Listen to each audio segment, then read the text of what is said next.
Randy from next door. Yeah, the guy who waves with two fingers like he owns a cul-de-sac.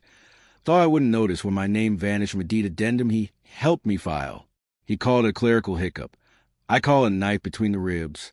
And as I stood there with that county letter in my shaking hand, I told myself out loud, he has no idea what I'm about to do. And that's when it hit me. This wasn't a mistake. It was an invitation.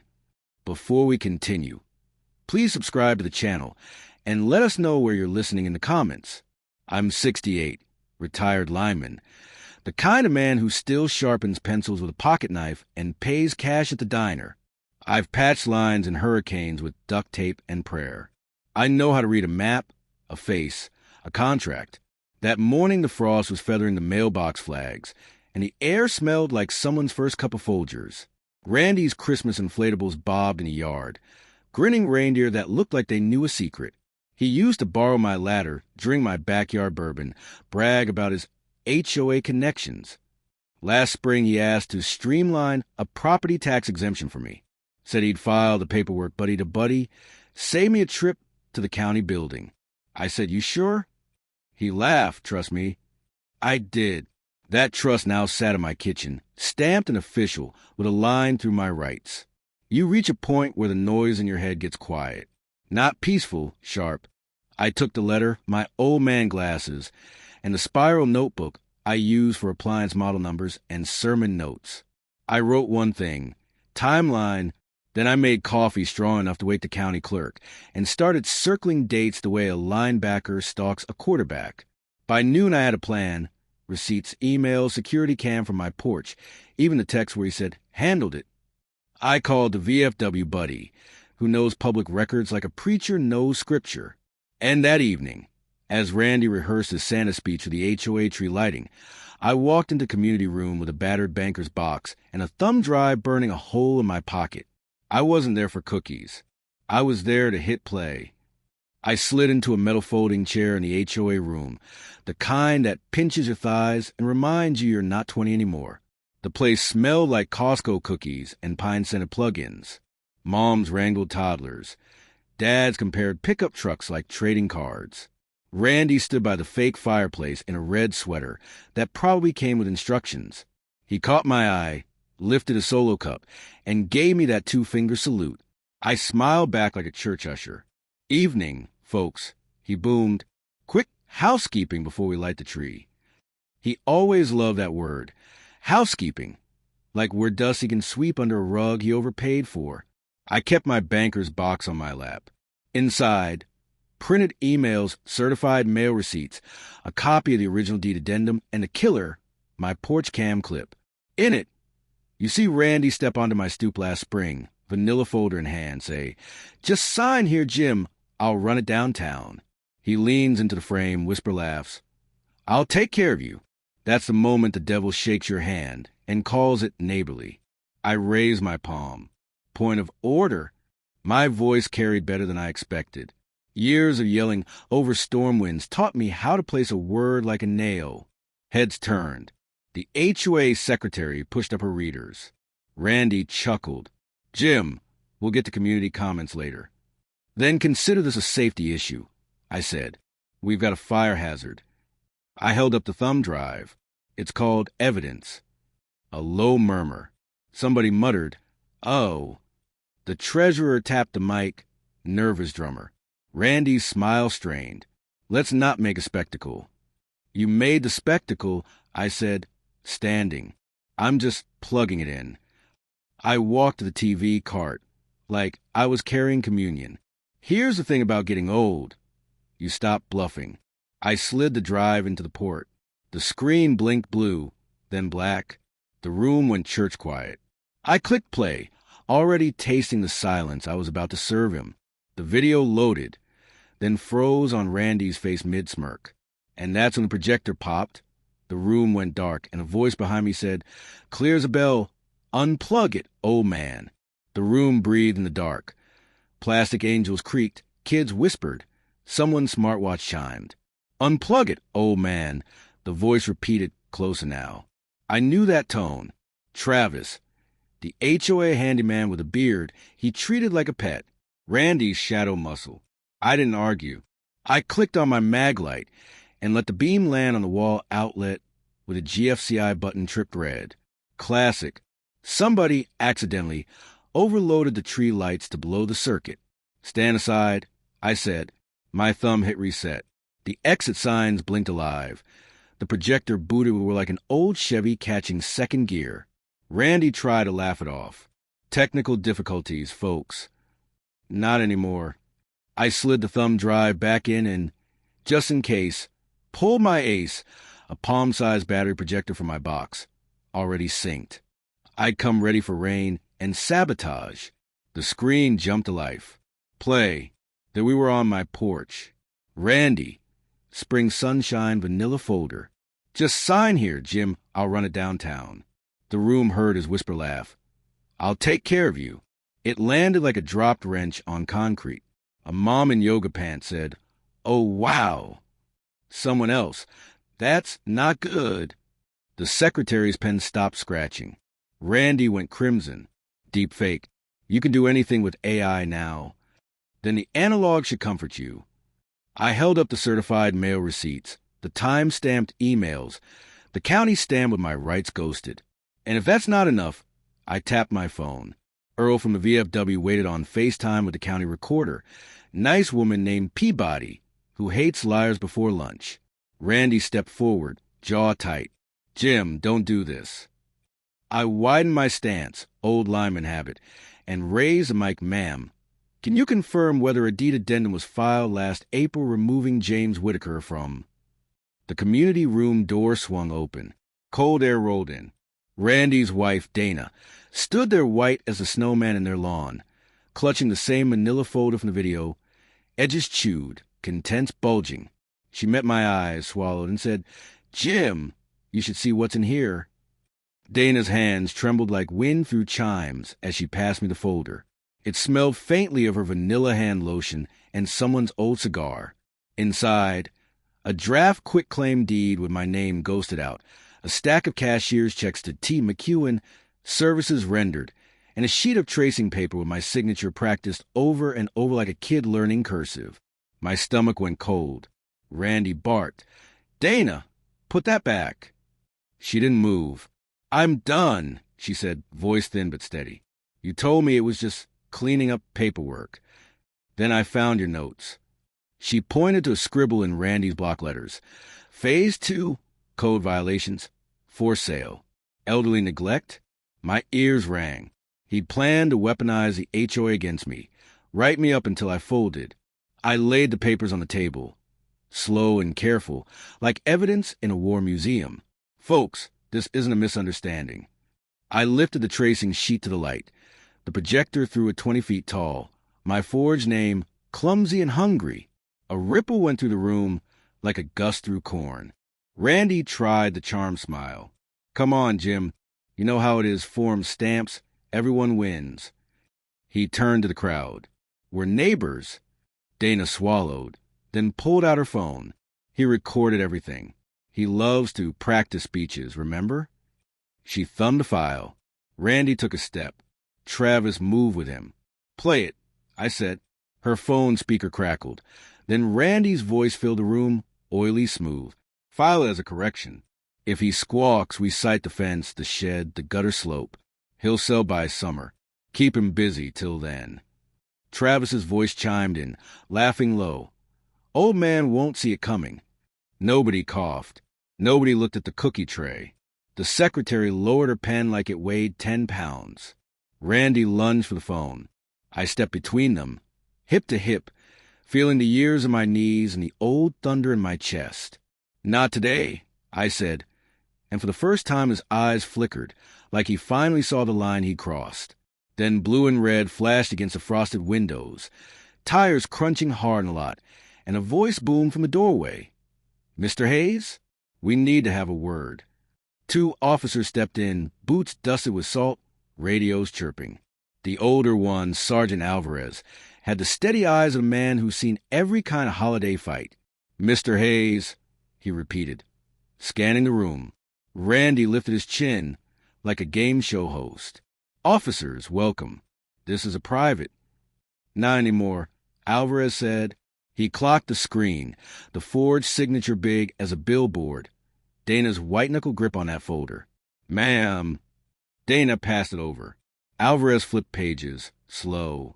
The younger cop, Brooks, hovered by Travis, who puffed up like a bullfrog.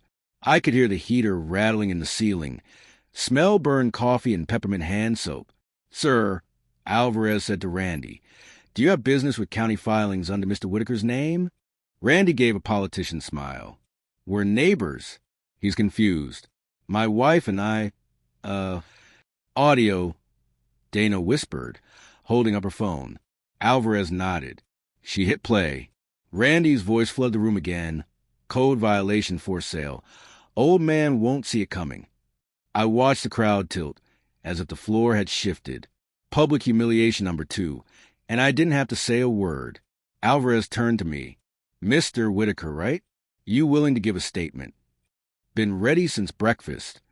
I tapped my banker's box. Timeline receipts. The porch cam in full resolution. County recorders on standby. I lifted my phone. Peabody's face bloomed on screen like an angel in a fluorescent light. Randy's jaw worked. "This is ridiculous." "Ridiculous?" I said. "Is practicing my name till you can fake the loop on the J." A few neighbors actually leaned in to look. The secretary made the sign of the cross with her pen. Brooks' radio crackled hard. He cupped his earpiece, frowned, then looked straight at me. "Sir, do you have a security system?" "Porch cam." "Why?" His mouth thinned. "Dispatch shows multiple glass break alerts. Your address. Possible forced entry." The room went still. Even the inflatable reindeer outside seemed to stop bobbing. Alvarez pivoted to Randy, and I felt the old storm rise in my bones as I said, "Then we'd better move. Because if someone's in my house, they picked the wrong night." Alvarez killed the lights as we rolled onto my street.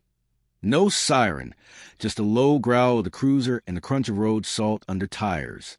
Frost smoked off the lawns, and my porch camera sent a jittery live feed to my phone. A shadow crossing the frame, then a gloved hand over the lens. "He's still there," Brooks said. "Or close." "Cut the juice," I told him. "Already moving." Old lineman muscle memory. I popped the side gate, reached the meter, and through the main. The house sighed into darkness. Christmas lights died like a chorus losing breath. We went in on flashlights. Cone of white on the entry rug. On the photo of my kids at Yosemite. On the kitchen where the air felt wrong. Sweet chemical. Cinnamon candle fighting exhaust. Brooks sniffed. "Hear that?" A low thrum. We shouldered the garage door, and the heat slapped us. A portable generator chattered beside the sedan. Tailpipe jammed into the house through a gap in the fire door weather strip. CO drifting in quiet as a thief. The carbon monoxide alarm on the wall was mummified in painter's tape. "Kill it," Alvarez barked. I yanked the cord, rolled the door open, cold night rushing the bad air out. My hands shook, part anger, part memory. Somebody wanted me sleepy, stupid, dead by mistake. On the workbench, a manila envelope stamped HOA, half-fill violation forms already dated with tomorrow's sunrise, photos of my gutter angle printed from Google Street View, and a Ziploc labeled mold utility room. Manufactured sins. Next to it, a knit beanie with a leather patch. Travis's brand, the one he wears year-round like it's a crown. A phone buzz on the counter. Unknown caller. It vibrated to the edge like it wanted to jump. Brooks grabbed it, thumbed speaker.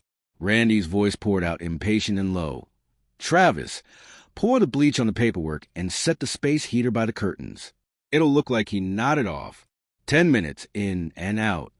Alvarez's eyes met mine, steel on steel. "That'll play," he said. Then, from the dark hallway, a floorboard complained. Not the house.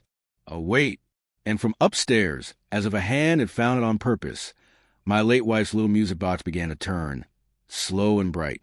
Silent night, floating down the stairwell like a dare. Brooks lifted his light toward the stairs. The music box kept tinkling, brave and tinny. My Mary's Christmas relic turned into a taunt. "He wants you upstairs," Alvarez said. "I want him, too." I took the first step slow, knees talking, breath steady. The house wore December like a shawl, cold dry. everything a little brittle. My flashlight slid over the family photos, Yosemite, Little League, Mary in a red scarf, then caught a wet boot print dried white with road salt. Size 11. Travis size. At the landing, I killed my beam, listened, the tune wound down, then ticked back up, someone's hand on the key. We cleared the guest room. Empty bed, shade askew, window latch undone and redone. Stage. Brooks pointed with 2 fingers. Master bedroom. The door was cracked. I took the jam on my shoulder and pushed. The smell hit first, bleach and citrus. On the dresser, the music box spun, lit open to that chipped angel.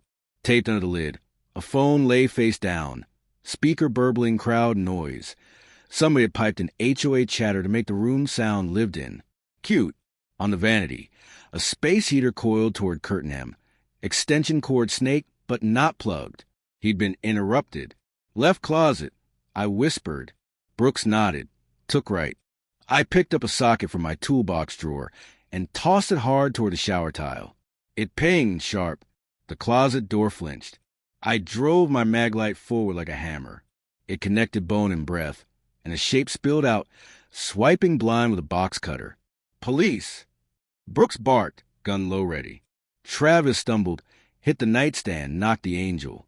It clattered, the tune hiccuped, and he bolted, knotted us up. His hand shot for the attic string, yanked. The scuttle popped.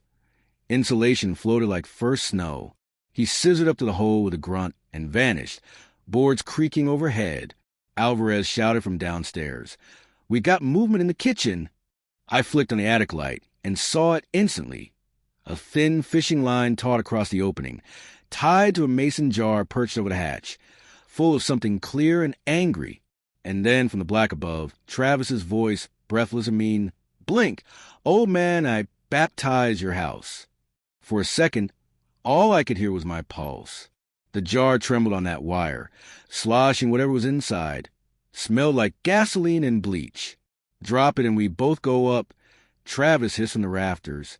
"Kid," I said, keeping my voice even, "you really think I'd wire this whole town and not learn a thing about physics?" He laughed, sharp and scared. "You're done, old man." I eased my flashlight onto the floor and reached for the breaker box by the closet door. Quiet click. I'd already killed the mains earlier, but the sub-panel up here still fed the attic fan.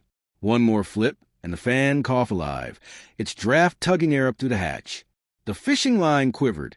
The jar wobbled toward Travis. "Careful," I warned. "That suction's tricky. Takes one bad breath." He cursed and shifted his stance. Bad move. A foot punched through insulation, and his weight pitched forward. The jar slipped, fell, hit the plywood, cracked but didn't burst. The smell doubled. I lunged, yanked the cord, and the attic went black again except for his phone glow skittering across the boards. Alvarez shouted from below, "Jim, you good." "Better than him," I answered. I heard the scuffle, boots scraping, a grunt, then silence. When Brooks and Alvarez pulled the hatch wider, Travis was sprawled across the joists, coughing, one sleeve slick and smoking from a splash of solvent. They cuffed him while I picked up Mary's music box from the dresser. It had a small nick now, Angel's wing cracked clean off. I pocketed it gently. "She hate what you tried to do." I told him. He glared, breathing hard. "You think this ends with me?"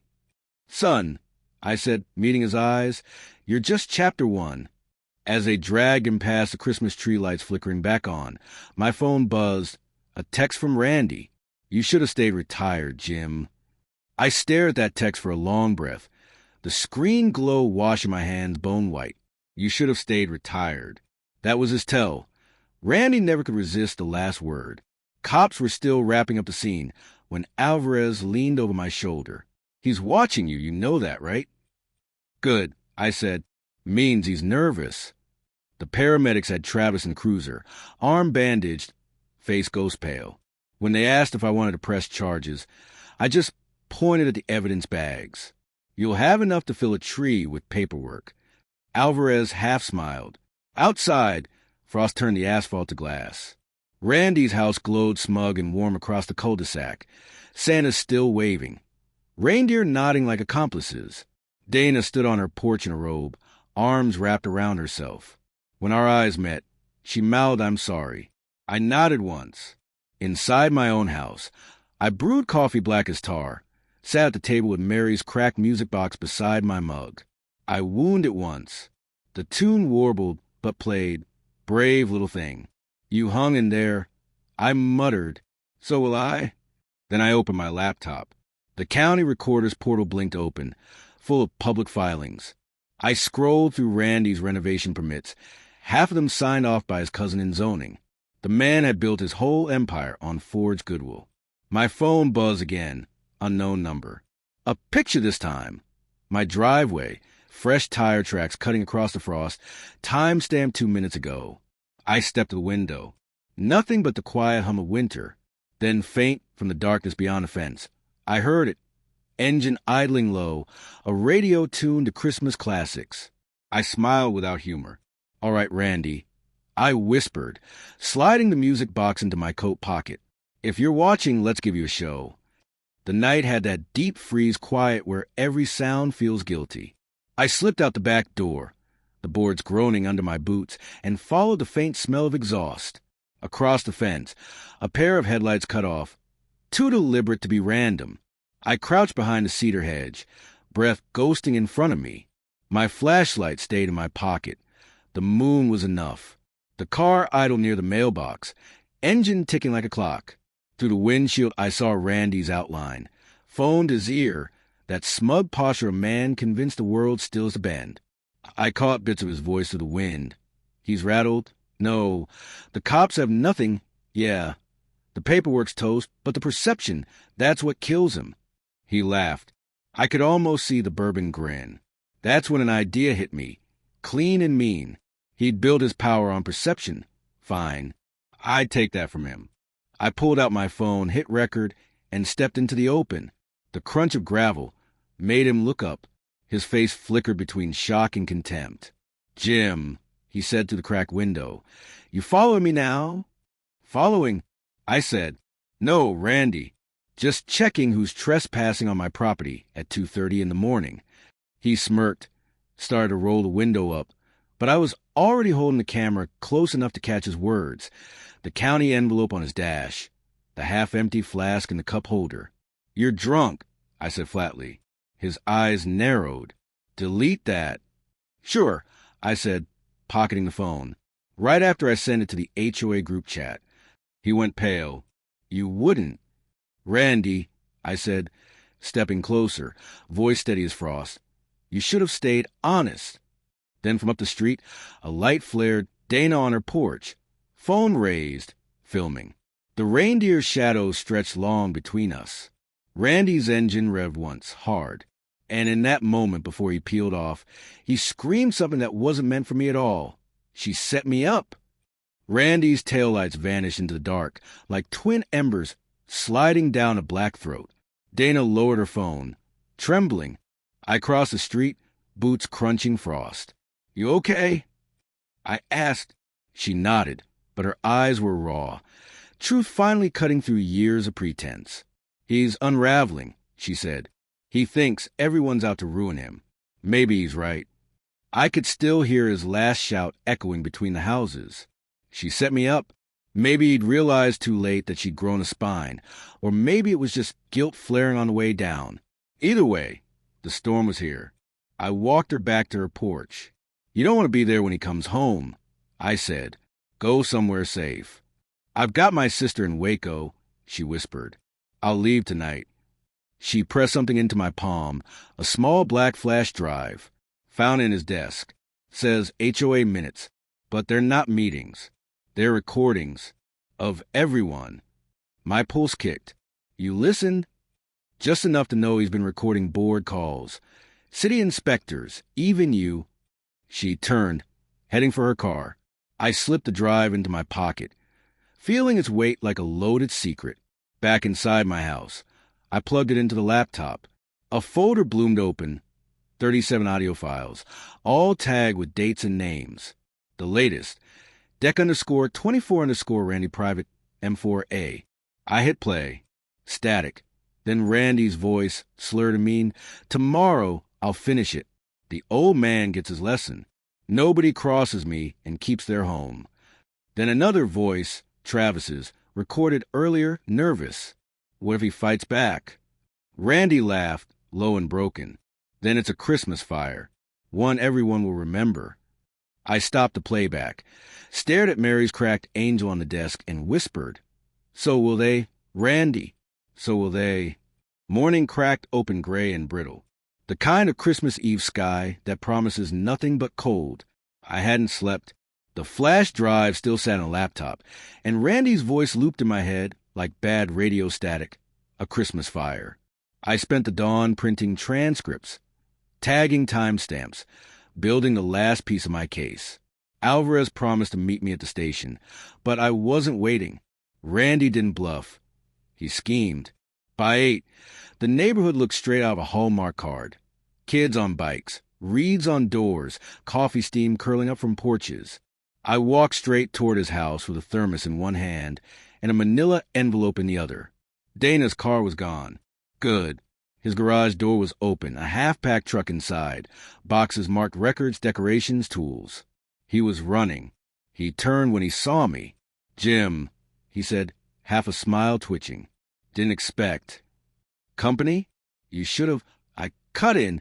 "You left your confession on a flash drive." His face drained. "She gave it to you?" "She gave it to the truth." I set the envelope on his workbench. "Every word of yours, transcribed and time-stamped. County clerk, fire marshal, HOA board, all copied." He reached for it. I pulled it back. "But before I hand this over," I said, "I want one thing. You, standing at the tree lighting tonight. You look every neighbor in the eye and tell them what you did." He barked a laugh that had no air in it. "You think I'll humiliate myself for your moral victory?" I leaned closer. "You already did. This is just the encore." For a heartbeat he wavered, eyes darting. Then his jaw tightened. "If I go down, Jim, you're coming with me." "Maybe," I said, "but I'll be the one telling the story." His gaze shifted to the corner of the bench where a red gaskin sat, half full, lid off. He smiled, small, dangerous. "Then let's give him something worth telling." The way he smiled, it wasn't madness. It was surrender wrapped in pride. I could smell the gas before he even reached for the can. "Randy," I said softly, "don't." He tilted it, slow, deliberate, letting a thin line spill across the concrete, like a fuse waiting for faith. "You burned my reputation," he said. "Might as well burn the rest." I stepped forward, palms out. "You light that, and every neighbor sees exactly what you are. A coward afraid of truth." He flinched and snarled. "Truth's whatever people believe." "And they believe me." "That's the thing," I said. "Not anymore." He froze when he saw my phone angled at him. Recording, timestamp ticking. "Go ahead," I said. "Finish your statement." For a heartbeat he looked small, a man realizing his legend had shrunk to the size of a garage. Then tires crunch outside, Alvarez's cruiser rolling up. Randy's eyes darted toward the gasket again, calculating a half-second between decision and disaster. I moved first. My boot kicked the can sideways. It clanged, spilling harmlessly toward the drain. Randy lunged at me, fist flailing, the two of us crashing into his Christmas storage pile. Tinsel exploded like static. He grabbed a broken bulb and swung. It grazed my cheek, stinging hot. I shoved him off, breath burning, and said quietly, "That's assault. Add it to the list." Alvarez burst in then, gun low but ready. "Hands up." Randy froze, chest heaving, gasoline streaking his cuffs. The cop's gaze swept the scene. The can, the phone, the trembling man who once ruled the neighborhood. "Guess that's your third public humiliation." I told him. Randy's jaw worked, but no sound came. Just a hollow whistle of winter wind to the open garage door. Alvarez cuffed him, reading rights, voice steady. Randy spat once toward my boots. "You think this ends tonight?" I wiped the blood from my cheek. "No," I said. "Tonight's just the truth, catching up." They took him away under that cold dawn light, the kind that makes even victory look gray. The cuffs clicked once, twice, echoing in the quiet like punctuation at the end of a bad chapter. I stood there and spilled his garage light. The smell of gasoline and tinsel hanging in the air, feeling older than 68 and younger than rage. Neighbors peeked through blinds. Somebody filmed from across the street. Of course they did. Randy had lived by reputation, and now he was chained to his own spectacle. I should have felt triumph, but mostly I felt tired. Alvarez finished his report and said quietly, "You'll be called in for testimony, but this'll hold." "You did good." I looked past him at Randy in the back seat, head bowed, face half lit by the cruiser's dash glow. He mouthed something through the glass. I couldn't hear it, but I read the lips easy. "I'll ruin you from inside. Make sure you keep that flash drive locked," Alvarez added. "Don't worry." I said, "That's not the only copy." He raised a brow. I didn't explain, because somewhere between revenge and justice, I'd found something steadier: exposure. I uploaded everything, every recording, every transcript, every forged form, to a cloud drive with one scheduled release link set for midnight Christmas morning. Recipients: HOA Board, County Press, City Records. The truth was gift-wrapped, timed like a sermon bell. When the cruiser pulled away, I sat on the porch steps. The neighborhood was waking, dogs barking, coffee brewing. I wooed Mary's cracked Angel one last time. It played rough but clear, the tune climbing out of chaos like it still believed in grace. And then my phone pinged. One new message. No number, no name, just 4 words. "You forgot the lawyer." I stared at that message until the words burned holes in the screen. You forgot the lawyer. 4 words, but they carried Randy's stench. He'd always kept one in his pocket, the kind of legal pit bull who twists truth into origami. Maybe that was his last insurance policy. The wind cut through the porch screens as I dialed Alvarez. "He's got a lawyer pulling strings," I said. He sighed. "We expected it. Haze is slippery. But relax. The evidence is ironclad." "Yeah," I said, "but so was my deed." I hung up and drove to the courthouse. The clerk's office smelled of toner and old paper. Miss Peabody looked up from her monitor, glasses sliding down her nose. "Mr. Whitaker," she said, "I was just about to call you. Someone filed a motion to seal the HOA fraud records, temporary injunction. Name on it: Edward Franks, attorney of record for Mr. Hayes. Randy's guy, smooth talker in tailored suits who quoted scripture in depositions. I remembered his smirk from the first HOA lawsuit years back. He'd once called me an emotional relic. I leaned on the counter. "How long till it sticks?" "Judge reviews it tomorrow. Christmas Day. Paperwork magic." I smiled grimly. "Then we'll need a little Christmas miracle of our own." Back home, I opened the cloud dashboard. The auto-release link was still ticking toward midnight, but the injunction would stop at cold once filed.